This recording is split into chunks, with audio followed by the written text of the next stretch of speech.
Do we need this many adaptations of A Christmas Carol? That's debatable. So today, we are going to look at the book and the various adaptations to find an answer to this question.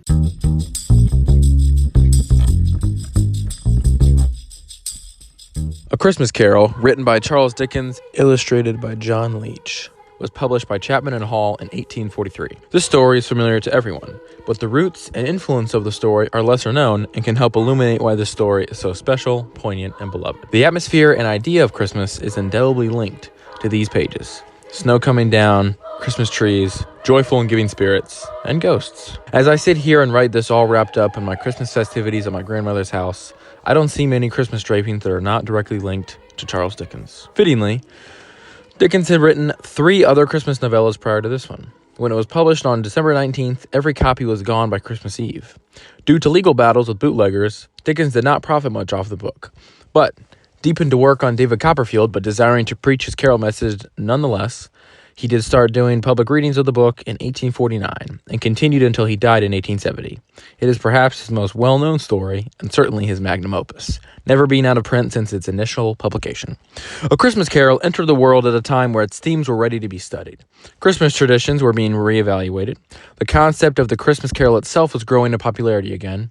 Christmas trees had been introduced in the 18th century, and Dickens had explored the topic of Christmas and theme seen in the Carol in his previous works. These characters are just well written enough to be vivid and memorable without totally veering into caricature. I also find it to be the most focused and piercing presentation of Dickens' plight of the poor stick. Our vocabulary was affected as well, with Merry Christmas, Humbug, and Being a Scrooge all popularized due to the book. A search of Christmas trees, why, on Google does not really provide any sort of answer on the enigma of the Christmas tree and its hold on the holiday. It's a tree. Don't get me wrong, I like them just as much as the next Scrooge, but why not make any other plant the symbol for rebirth? Forget rebirth for a moment. It is the symbol for Christmas now. I'm splitting hairs, but I just do not understand why it is such a staple. Alongside the powerful themes and execution of this story, a tree stands with just as much relevance somehow. Nevertheless, the Christmas tree contributed to the revitalization of Christmas, and Dickens took it and ran with it. This tree is by far the most widely recognized aspect of the December holiday. This brings us to one of the possible answers to our opening query.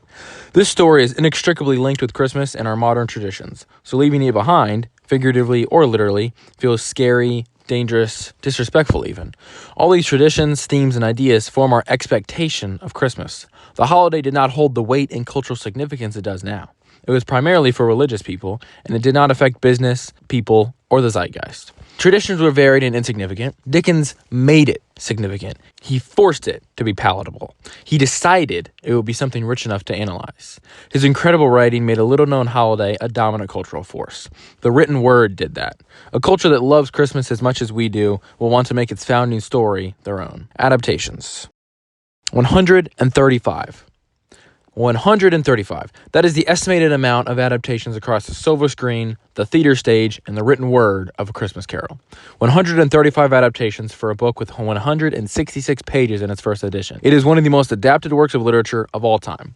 Its structure is borrowed and utilized in genres vastly different from the holiday. My personal favorite adaptation is Jim Carrey and Robert Zemeckis' version from 2009. But is it the best? No, not really. But I love Carrey, and I find it to be the most interesting in execution and concept. It also scared the bollocks off me when I saw it in the theater. I had to be escorted out due to my screams of terror. Carrey's performance is effective, lively, and three-dimensional. It is really interesting for people who follow his career. He has great dramatic potential, but he so often pushes so hard to be dramatic that it feels inauthentic. When he is not trying as hard, it works so much better, such as in The Truman Show. Both of those instances are contained in this one performance, making for a jarring, uneven experience. The film goes overboard with the visual tricks, but it is at least trying something new. I would rather watch a piece of trash doing something new, swinging for the fences and failing, than something that plays it safe and is boring. It leans so hard into the visual aspect that it is sometimes excessive. Less is more. It can be incredibly beautiful, both visually and thematically. The idea of having Carrey play all the ghosts is cool and different, but feels a bit too on the nose. We already understand that they are showing him different versions of himself. They don't necessarily have to look like him as well. Apparently, Christopher Lloyd is going to narrate the film as Charles Dickens, and I do not know why they cut this.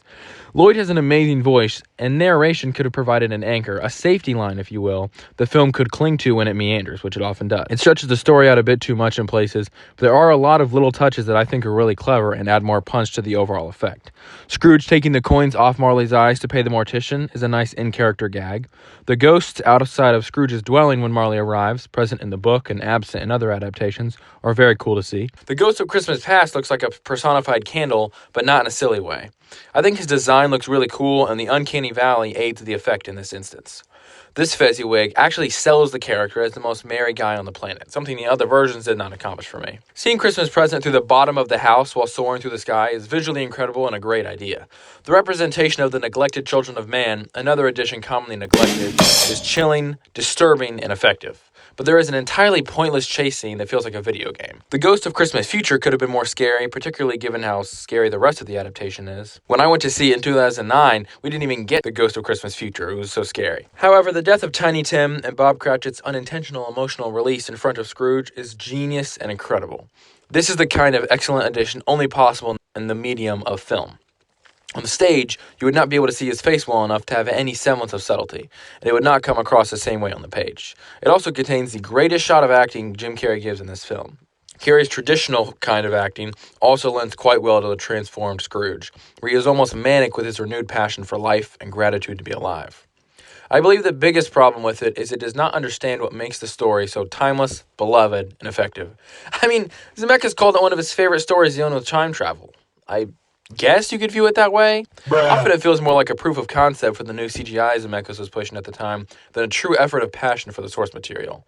It is ambitious without any precision whatsoever, but this kind of raw, unbridled ambition just draws me in. Now, Scrooged and The Muppet Christmas Carol are also amazing. Bill Murray is excellent as a modern reinterpretation of Scrooge.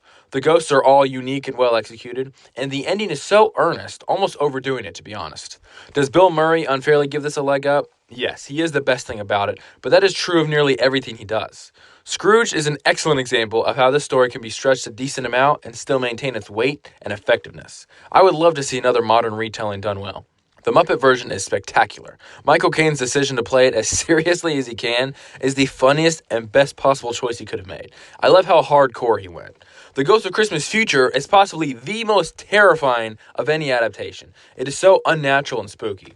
The movie is also quite entertaining, witty, and funny all the way through, incorporating Dickens into the story in a clever way, and giving him a companion to liven things up a bit and avoid getting stale.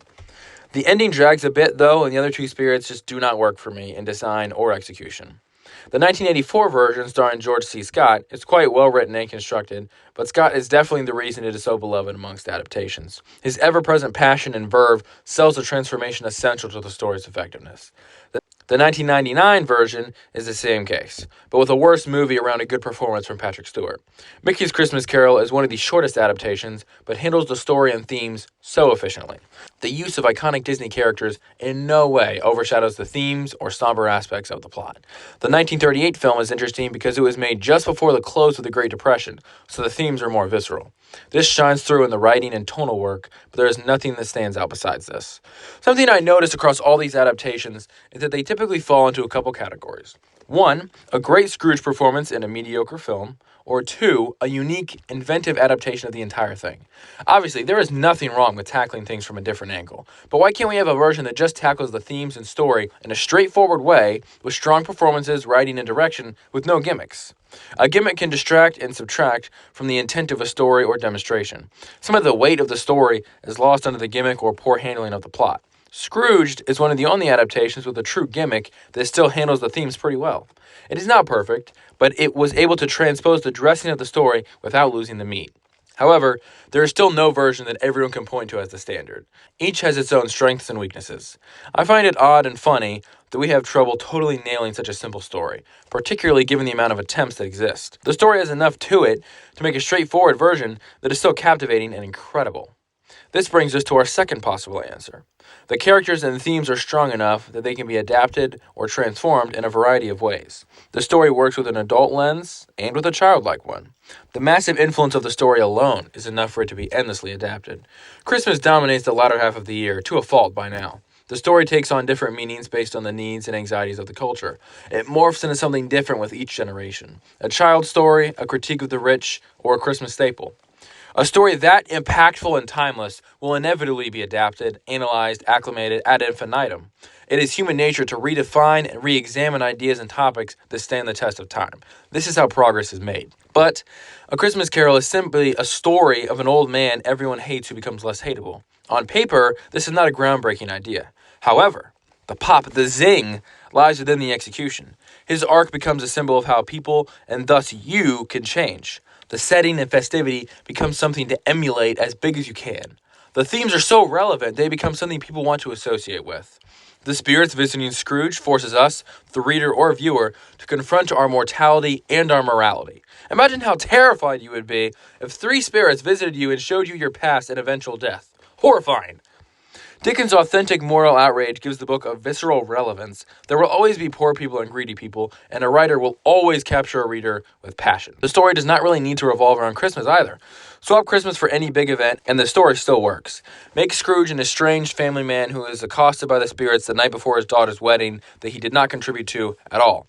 Change Bob Cratchit asking for Christmas off to his daughter or her husband-to-be begging the father to help at the wedding. You do not need to attach Christmas, which speaks to the power of the story. So, where do we go from here? As of the publication of this video, there are 2 Christmas Carol adaptations in the works. One from Robert Eggers, starring Willem Dafoe, and another from Ty West, starring Johnny Depp. Both pairings make a lot of sense in and of themselves and can bring something unique to the story. I imagine Eggers and Dafoe will make a period-accurate, horror-centric piece. My only concern is Eggers balancing the cheer and hope the story concludes with, something he has not been known for up until this point. Dafoe as Scrooge sounds awesome to me. His range is incredible and genuinely convincing. I am imagining him carrying Tiny Tim on his shoulders in the final shot after a torrent of horrors besiege him throughout the film. It would be such a satisfying conclusion. The West Depp pairing is a bit more of an enigma to me. Let me know what you all think it could be. But a more modern retelling pops as the most likely choice.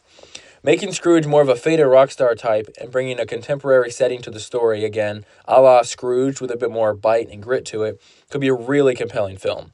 There's a lot more modern social commentary that would lend itself to A Christmas Carol, and West's intense, striking, raw brand of horror is perfect for this.